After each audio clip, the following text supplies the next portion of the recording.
Duplicate સોનાની biscuit આપી તેના બદલામાં 22 કેરેટનું અસલ સોનું લઈ ₹36 લાખની ઠગાઈના ગુનામાં સંડોવાયેલ આરોપીઓને પકડી પાડી સલાબતપુરા પોલીસ સ્ટેશનમાં નોંધાયેલ વંશોદ્ધાર ગુનો શોધી કાઢતી સુરત શહેર crime branch.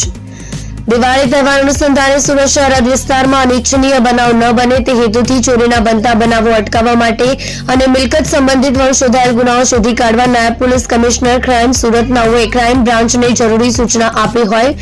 Police inspector DCB નાઓની રાહબરી હેઠળ નાસ્તા ફરતા સ્કોડના પોલીસ સબ ઇન્સ્પેક્ટર તેમની ટીમના માણસો સાથે વર્કઆઉટ દરમિયાન નાસ્તા ફરતા સ્કોડના પોલીસ માણસોએ સીસીટીવી ફૂટેજ અને ટેકનિકલ સર્વેલન્સને આધારે આરોપીઓની ફૂટેજ મેળવી ખાનગી બાતમીદારોને બતાવતા આરોપી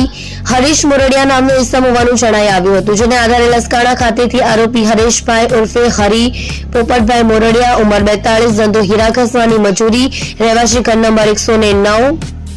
ગૌતમ પાર્ક કારગિલ ચોક પાસે કાપોદ્રા સુરત મૂળ વતન ભાવનગરને પકડી પાડી અને આરોપી નિકુંજ ખીમજીભાઈ ધકાણ ઉંમર 35 ધંધો બેકાર રહેવાસી મેઘઈ રેસિડેન્સી હોટેલ સેક્ટર 19 વાસી નવી મુંબઈ તથા સુરત શહેરમાં અલગ અલગ હોટલમાં અને મુંબઈમાં અલગ અલગ હોટલોમાં મૂળ રહેવાસી મુંબઈ ખાતેથી ઝડપી પાડેલ છે।